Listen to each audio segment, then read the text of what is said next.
in terms of manufacturing, in terms of industry number 1 ਸੂਬਾ ਹੁੰਦਾ ਸੀ ਜੀ। ਪਰ ਕਿਉਂਕਿ ਕਈ ਸਾਰੇ ਕਾਰਨਾਂ ਕਰਕੇ ਸਰਕਮਸਟੈਂਸਸ ਕਰਕੇ ਪੰਜਾਬ ਹੁਣ ਪਿੱਛੇ ਰਹਿ ਗਏ ਜੀ। ਤੁਸੀਂ ਇਹ ਦੇਖੋ ਵੀ ਜਿੰਨੇ ਸਾਡੇ ਯੰਗਸਟਰਸ ਹੈ ਕੋਈ ਇੱਥੇ ਰਹਿ ਨਹੀਂ ਰਿਹਾ, ਹਰ ਕੋਈ ਕਹਿੰਦਾ ਮੈਂ ਕੈਨੇਡਾ ਚਲਾ ਜਾਵਾਂ ਜੀ। ਮੈਕੈਨਿਜ਼ਮ ਹੈ ਉਹਨਾਂ ਦੇ ਦਿਮਾਗ ਬਿਲਕੁਲ ਠੀਕ। ਤੇ ਪਰ ਇਹ ਸਭ ਹੋਣ ਦੇ ਬਾਵਜੂਦ, ਇੰਨੀ ਕੁਆਲਿਟੀ ਹੋਣ ਦੇ ਬਾਵਜੂਦ ਅੱਜ ਪਿਛੜ ਕਿਉਂ ਰਿਹਾ? ਦੇਖੋ GST ਦੇ ਜਿਹੜੇ ਆંકੜੇ ਆ ਨਾ, ਇੱਕ ਤਾਂ ਉਹ ਰੈਵਨਿਊ ਕਲੈਕਸ਼ਨ ਦੇ ਆંકੜੇ ਹੈ। ਪੰਜਾਬ ਇੱਕ ਨੈਟ ਐਕਸਪੋਰਟਿੰਗ ਸਟੇਟ ਹੈ ਜੀ। ਜਿੱਦਾਂ ਕਿ ਗੁੜਗਾਵਾਂ ਦਾ ਜਿਹੜਾ ਆંકੜਾ ਹੈ ਉਹ ਸਾਡੇ ਤੋਂ ਕਾਫੀ ਜ਼ਿਆਦਾ ਹੈ। ਗੁੜਗਾਵਾਂ ਦੇ ਵਿੱਚ 5 ਗੁਣਾ ਜ਼ਿਆਦਾ ਹੈ। ਗੁੜਗਾਵਾਂ ਦੇ ਵਿੱਚ IT ਇੰਡਸਟਰੀ ਬਹੁਤ ਹੈ ਔਰ IT ਜਿਹੜੇ ਲੋਕ ਕੰਮ ਕਰਦੇ ਆ ਉਹ ਸਾਰੇ ਪੈਸੇ ਕ੍ਰੈਡਿਟ ਕਾਰਡ ਤੋਂ ਖਰਚਦੇ ਆ, ਮਤਲਬ ਉਹਦੇ ਨਾਲ GST ਕਲੈਕਸ਼ਨ ਮੈਕਸਿਮਮ ਆਉਂਦੀ ਜੀ। ਤੇ ਇਹ ਇੰਡਸਟਰੀ ਅਪਕਮਿੰਗ ਇੰਡਸਟਰੀ ਹੈ, ਉਹਦੇ ਚ IT ਇੰਡਸਟਰੀ ਇੱਕ ਹੈ, EV ਹੈ, ਇਲੈਕਟ੍ਰੀਕਲ ਵਹੀਕਲ ਹੈ ਔਰ ਉਹਦੇ ਲਈ ਜੋ ਦੇਣਾ ਪਵੇ ਮੈਕਸਿਮਮ ਮਤਲਬ ਉਹਨਾਂ ਨੂੰ ਸਬਸਿਡੀਜ਼ ਦੇ ਕੇ, ਕਿਉਂਕਿ ਸਬਸਿਡੀ ਇੱਕ ਇੱਦਾਂ ਦਾ ਤੁਸੀਂ ਕਹਿ ਲਓ ਲੋਲੀਪੌਪ ਹੈ ਵੀ ਉਹ ਦੇਣਾ ਤਾਂ ਥੋੜਾ ਪੈਂਦਾ ਪਰ ਲੋਕਾਂ ਨੂੰ ਹੁੰਦਾ ਜੀ ਬਹੁਤ ਕੁਝ ਮਿਲ ਰਿਹਾ। ਸੋ ਜਿੱਦਾਂ ਕਿ ਹੁਣ EV ਇੰਡਸਟਰੀ ਹੈ, IT ਤਾਂ ਹਮੇਸ਼ਾ ਹੀ ਸਕਸੈਸਫੁਲ ਇੰਡਸਟਰੀ ਰਹੀ ਹੈ। ਤੋ ਇਹ ਇਦਾਂ ਦੀ ਇੰਡਸਟਰੀ ਨੂੰ ਅਸੀਂ ਇੱਕ ਇੱਥੇ ਬੂਸਟ ਦਈਏ।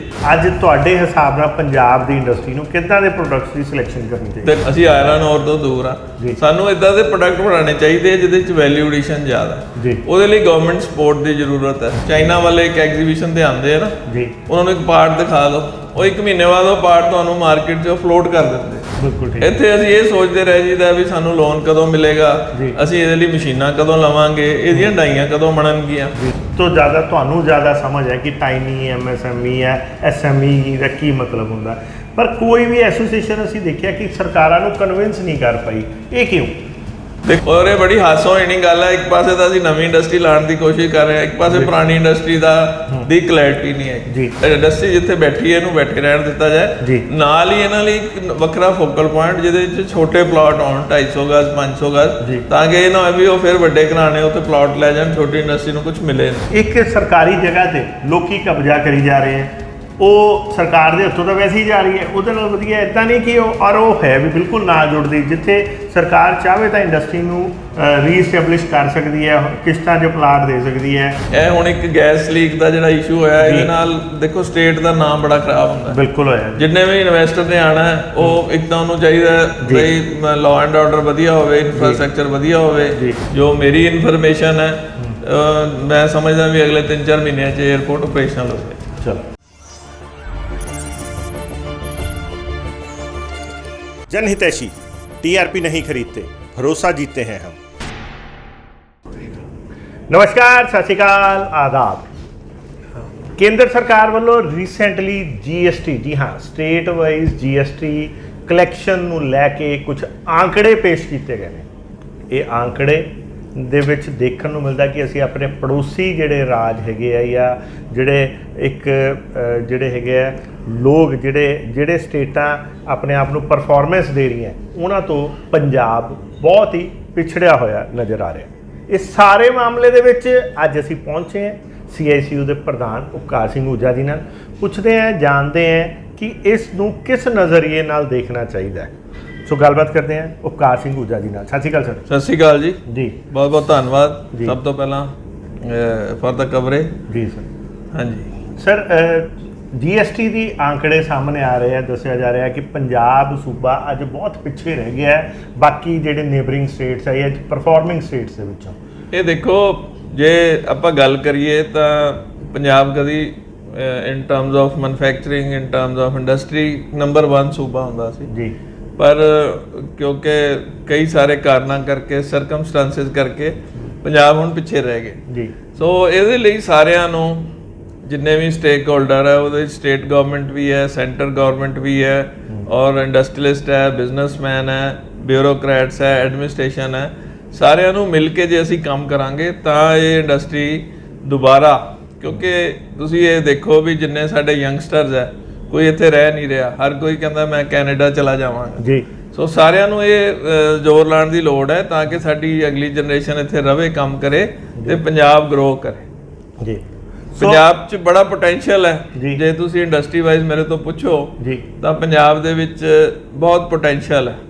ਮੇਰੇ ਕੋਲ ਕਈ ਵਾਰ ਕੋਈ ਬਾਹਰੋਂ ਬੰਦਾ ਆਉਂਦਾ, ਉਹ ਕਹਿੰਦਾ ਜੀ ਇਹ ਪਾਰਟ ਬਣਾਉਣਾ, ਮੈਂ ਕਿਹਾ ਇਹਦੇ 'ਚ ਕੀ ਹੈ, ਉੱਥੋਂ ਤੈਨੂੰ ਮਸ਼ੀਨ ਮਿਲ ਜਾਣੀ। ਉਹ ਕਹਿੰਦਾ ਯਹੀ ਤਾਂ ਪੰਜਾਬ ਮੇਂ ਹੈ, ਹਮਾਰੇ यहाँ ਨਹੀਂ ਹੈ ਕਿ ਹਰ ਚੀਜ਼ ਇੱਥੋਂ ਮਿਲਦੀ ਹੈ, ਹਰ ਤਰ੍ਹਾਂ ਦਾ ਇਕਵਿਪਮੈਂਟ ਮਿਲਦਾ ਹੈ।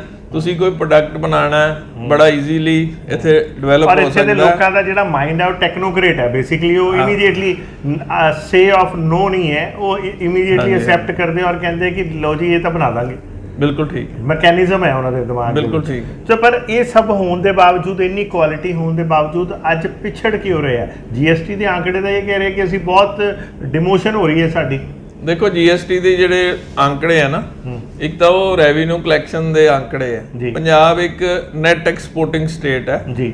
ਜੀਐਸਟੀ ਦੇ ਆંકੜੇ ਕਲੈਕਸ਼ਨ ਦੇ ਆ, ਜਿੱਥੇ ਜਿੱਦਾਂ ਕਿ ਗੁੜਗਾਵਾਂ ਦਾ ਜਿਹੜਾ ਆંકੜਾ ਹੈ ਉਹ ਸਾਡੇ ਤੋਂ ਕਾਫੀ ਜ਼ਿਆਦਾ ਹੈ। ਗੁੜਗਾਵਾਂ ਦੇ ਵਿੱਚ 5 ਗੁਣਾ ਜ਼ਿਆਦਾ ਹੈ। ਗੁੜਗਾਵਾਂ ਦੇ ਵਿੱਚ ਆਈਟੀ ਇੰਡਸਟਰੀ ਬਹੁਤ ਹੈ ਔਰ ਆਈਟੀ ਜਿਹੜੇ ਲੋਕ ਕੰਮ ਕਰਦੇ ਆ ਉਹ ਸਾਰੇ ਪੈਸੇ ਕ੍ਰੈਡਿਟ ਕਾਰਡ ਤੋਂ ਖਰਚਦੇ ਆ। ਮਤਲਬ ਉਹਦੇ ਨਾਲ ਜੀਐਸਟੀ ਕਲੈਕਸ਼ਨ ਮੈਕਸਿਮਮ ਆਉਂਦੀ ਹੈ ਕਿ ਉਹਨਾਂ ਨੇ ਕੱਪੜੇ ਖਰੀਦਣੇ, ਉਹਨਾਂ ਨੇ ਸ਼ੂਜ਼ ਖਰੀਦਣੇ, ਉਹਨਾਂ ਨੇ ਕੋਈ ਕਾਰ ਖਰੀਦਣੀ ਹੈ। ਸੋ ਪੰਜਾਬ ਨੂੰ ਕੁਝ ਇੰਡਸਟਰੀ ਆਪਾਂ ਨੂੰ ਸਿਲੈਕਟ ਕਰਨੀ ਚਾਹੀਦੀ ਹੈ ਬਈ ਇਹ ਇੰਡਸਟਰੀ ਅਪਕਮਿੰਗ ਇੰਡਸਟਰੀ ਹੈ। ਉਹਦੇ ਚ ਆਈਟੀ ਇੰਡਸਟਰੀ ਇੱਕ ਹੈ, ਈਵੀ ਹੈ, ਇਲੈਕਟ੍ਰੀਕਲ ਵਹੀਕਲ ਹੈ ਔਰ ਉਹਦੇ ਲਈ ਜੋ ਦੇਣਾ ਪਵੇ ਮੈਕਸਿਮਮ, ਮਤਲਬ ਉਹਨਾਂ ਨੂੰ ਸਬਸਿਡੀਜ਼ ਦੇ ਕੇ, ਕਿਉਂਕਿ ਸਬਸਿਡੀ ਇੱਕ ਇਦਾਂ ਦਾ ਤੁਸੀਂ ਕਹਿ ਲਓ ਲੋਲੀਪੌਪ ਹੈ ਵੀ ਉਹ ਦੇਣਾ ਤਾਂ ਥੋੜਾ ਪੈਂਦਾ ਪਰ ਲੋਕਾਂ ਨੂੰ ਹੁੰਦਾ ਜੀ ਬਹੁਤ ਕੁਝ ਮਿਲ ਰਿਹਾ। ਸੋ ਪੰਜਾਬ ਸਰਕਾਰ ਨੂੰ ਇਹ ਕੋਸ਼ਿਸ਼ ਕਰਨੀ ਚਾਹੀਦੀ ਹੈ ਵੀ ਜਿਹੜੀ 5-7 ਤਰ੍ਹਾਂ ਦੀ ਇੰਡਸਟਰੀ ਅਸੀਂ ਜਿਹੜੀ ਕਿ ਆਲਰੇਡੀ ਚੱਲ ਰਹੀ ਹੈ, ਇੱਕ ਤਾਂ ਉਹਨੂੰ ਸਪੋਰਟ ਕਰੀਏ।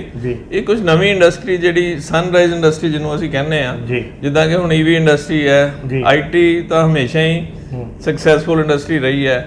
ਤਾਂ ਇਹ ਇਦਾਂ ਦੀ ਇੰਡਸਟਰੀ ਨੂੰ ਅਸੀਂ ਇੱਕ ਇੱਥੇ ਬੂਸਟ ਦਈਏ ਤਾਂ ਕਿ ਜਿਹੜੀ ਇੰਡਸਟਰੀ ਨੂੰ, ਦੇਖੋ ਹੁਣ ਅਸੀਂ ਜਿਹੜੇ ਪਾਰਟਸ ਬਣਾ ਰਹੇ ਹਾਂ ਨਾ, ਤੁਸੀਂ ਸਾਈਕਲ ਪਾਰਟਸ ਲੈ ਲਓ, ਤੁਸੀਂ ਸੇਵਿੰਗ ਮਸ਼ੀਨ ਲੈ ਲਓ, ਈਵਨ ਆਟੋ ਕੰਪੋਨੈਂਟਸ, ਇਹਦੇ 'ਚ ਪ੍ਰੋਫਿਟੇਬਿਲਿਟੀ ਬਹੁਤ ਘੱਟ ਰਹੀ ਹੈ।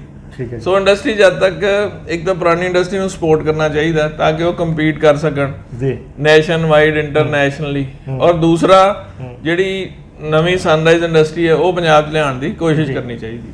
ਉਜਾ ਸਾਹਿਬ, ਮੈਨੂੰ ਯਾਦ ਹੈ ਪਿਛਲੀ ਵਾਰੀ ਤੁਹਾਡੇ ਨਾਲ ਵਾਕਫ ਹੋਏ ਸੀਗੇ ਤੇ ਉਦੋਂ ਤੁਸੀਂ ਇੱਕ ਇਸਤੇਮਾਲ ਕੀਤਾ ਸੀ ਵਰਡ ਕਿ ਸਿਲੈਕਸ਼ਨ ਆਫ ਪ੍ਰੋਡਕਟ ਬਹੁਤ ਜ਼ਰੂਰੀ ਹੈ, ਸਹੀ ਸਿਲੈਕਸ਼ਨ ਹੋਣੀ ਚਾਹੀਦੀ ਹੈ। ਸੋ ਅੱਜ ਦੇ ਟਾਈਮ 'ਚ ਜੇ ਤੁਹਾਡੀ ਨਜ਼ਰ 'ਚ, ਤੁਸੀਂ ਬਹੁਤ ਸਾਰੇ ਕਾਰੋਬਾਰੀਆਂ ਨਾਲ ਜੁੜਦੇ ਹੋ, ਖੁਦ ਐਸੋਸੀਏਸ਼ਨ ਦੇ ਪ੍ਰਧਾਨ ਹੋ, ਆਪਣਾ ਵੀ ਇੱਕ ਅਦਾਰਾ ਚਲਾਉਂਦੇ ਹੋ ਬਿਜ਼ਨਸ ਦਾ ਕਾਫੀ ਵੱਡਾ, ਸੋ ਸਿਲੈਕਸ਼ਨ ਆਫ ਜਿਹੜੇ ਪ੍ਰੋਡਕਟਸ ਹੈ ਅੱਜ ਤੁਹਾਡੇ ਹਿਸਾਬ ਨਾਲ ਪੰਜਾਬ ਦੀ ਇੰਡਸਟਰੀ ਨੂੰ ਕਿੱਦਾਂ ਦੇ ਪ੍ਰੋਡਕਟਸ ਦੀ ਸਿਲੈਕਸ਼ਨ ਕਰਨੀ ਚਾਹੀਦੀ? ਦੇਖੋ ਮੈਨੂੰ ਹਰ ਇੰਡਸਟਰੀ ਦਾ ਪਤਾ ਨਹੀਂ, ਪਰ ਜੇ ਮੈਂ ਆਟੋ ਇੰਡਸਟਰੀ ਦੀ ਗੱਲ ਕਰਦਾ, ਅਸੀਂ ਪੂਰਾ ਸਮਝ ਲਓ ਕੰਟੇਨਰ ਭਰ ਦਈਦਾ 100-150 ਰੁਪਏ ਕਿਲੋ। ਅਸੀਂ ਜਿਹੜੇ ਵੀ ਪ੍ਰੋਡਕਟ ਹੈ, ਚਾਹੇ ਫਾਸਟਨਰ ਹੈ, ਉਹ ਬਣਾਈਦੇ।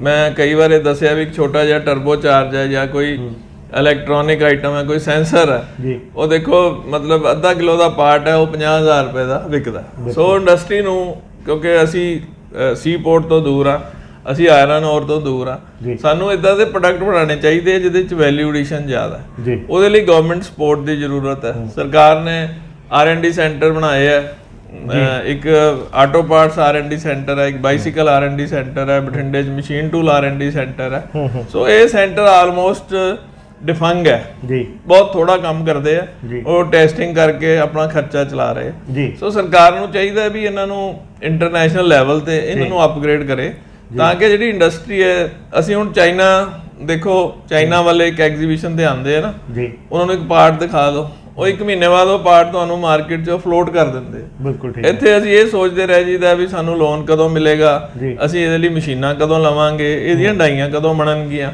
ਸੋ ਇਦਾਂ ਦੇ ਜਿਹੜੇ ਮੁੱਦੇ ਆ, ਇਹਨਾਂ ਨੂੰ ਰੂਟ ਕਾਜ਼ ਤੇ ਐਡਰੈਸ ਕਰਨ ਦੀ ਲੋੜ ਹੈ। ਓਕੇ, ਸੋ ਤੁਸੀਂ ਕਾਫੀ ਵਾਰ ਦੇਖਿਆ ਕਿ ਇਸ ਆਮ ਆਦਮੀ ਪਾਰਟੀ ਦੀ ਸਰਕਾਰ 'ਚ ਭਗਵੰਤ ਸਿੰਘ ਮਾਨ ਜਿਹੜੇ CM ਹੈ, ਉਹਨਾਂ ਨਾਲ ਵੀ ਤੁਹਾਨੂੰ ਤਕੱਲੁਫ ਹੋਣ ਦਾ, ਜਿਹੜਾ ਤਾਰੀਫ ਹੋਣ ਦਾ ਮੌਕਾ ਮਿਲਿਆ ਹੈਗਾ।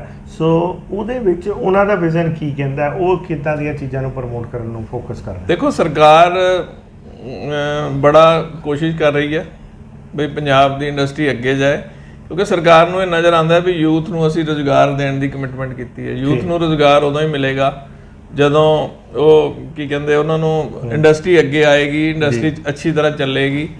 ਔਰ ਇਹਦੇ ਵਿੱਚ ਪੰਜਾਬ ਸਰਕਾਰ ਪੂਰੀ ਕੋਸ਼ਿਸ਼ ਕਰ ਰਹੀ ਹੈ ਔਰ ਬਾਕੀ ਵੀ ਜਿਹੜੇ ਮੈਨੂੰ ਮਿਲਣ ਦਾ ਮੌਕਾ ਮਿਲਦਾ ਮੰਤਰੀ ਸਾਹਿਬਾਨ ਨਾਲ, ਉਹ ਵੀ ਇਹ ਕੋਸ਼ਿਸ਼ ਕਰ ਰਹੇ ਵੀ ਇੰਡਸਟਰੀ ਨੂੰ ਅੱਗੇ ਕਿਵੇਂ ਲੈ ਕੇ ਜਾਣਾ। ਸਰ 20 ਸਾਲ ਹੋ ਗਏ ਲੁਧਿਆਣਾ ਦੀ ਇੰਡਸਟਰੀ ਦਾ ਇੱਕ ਪੁਰਾਣਾ ਮੁੱਦਾ ਹੈ, ਤੁਸੀਂ ਵੀ ਬਾਰ-ਬਾਰ ਇਹਨੂੰ ਚੱਕਿਆ ਹੈਗਾ, ਮਿਕਸ ਲੈਂਡ ਯੂਜ਼ ਦਾ, ਇੰਡਸਟਰੀ ਉੱਥੇ ਹੀ ਬਸੀ ਰਹਿਣ ਦਿਓ। ਪਰ ਹਰ ਵਾਰੀ ਹਰ ਸਰਕਾਰ ਤਲਵਾਰ ਲਟਕਾਉਂਦੀ ਹੈ, ਨਾ ਤਾਂ ਉਹਨਾਂ ਨੂੰ ਕਿਤੇ ਹੋਰ ਬਸਾਉਣ ਲਈ ਸਹੀ ਤਰੀਕੇ ਨਾਲ ਸਰਕਾਰਾਂ ਵੱਲੋਂ ਮਿਹਨਤ ਕੀਤੀ ਗਈ ਕਿ ਉਹਨਾਂ ਨੂੰ ਕਿਤੇ ਹੋਰ ਜਗ੍ਹਾ ਦੇ ਦਿੱਤੀ ਜਾਂਦੀ ਕਿਸ਼ਤਾਂ ਤੇ ਕਹੀ ਜਾਂਦੇ ਹੌਲੀ ਹੌਲੀ ਕਰ ਲਓ। ਦੇਖੋ ਬਾਹਰ ਨਿਕਲਣ ਲਈ ਉਹ ਟਾਈਨੀ ਇੰਡਸਟਰੀ ਹੈ, ਔਰ ਮੇਰੇ ਤੋਂ ਜ਼ਿਆਦਾ ਤੁਹਾਨੂੰ ਜ਼ਿਆਦਾ ਸਮਝ ਹੈ ਕਿ ਟਾਈਨੀ MSME ਹੈ, SME ਦਾ ਕੀ ਮਤਲਬ ਹੁੰਦਾ। ਪਰ ਕੋਈ ਵੀ ਐਸੋਸੀਏਸ਼ਨ ਅਸੀਂ ਦੇਖਿਆ ਕਿ ਸਰਕਾਰਾਂ ਨੂੰ ਕਨਵਿੰਸ ਨਹੀਂ ਕਰ ਪਾਈ, ਇਹ ਕਿਉਂ?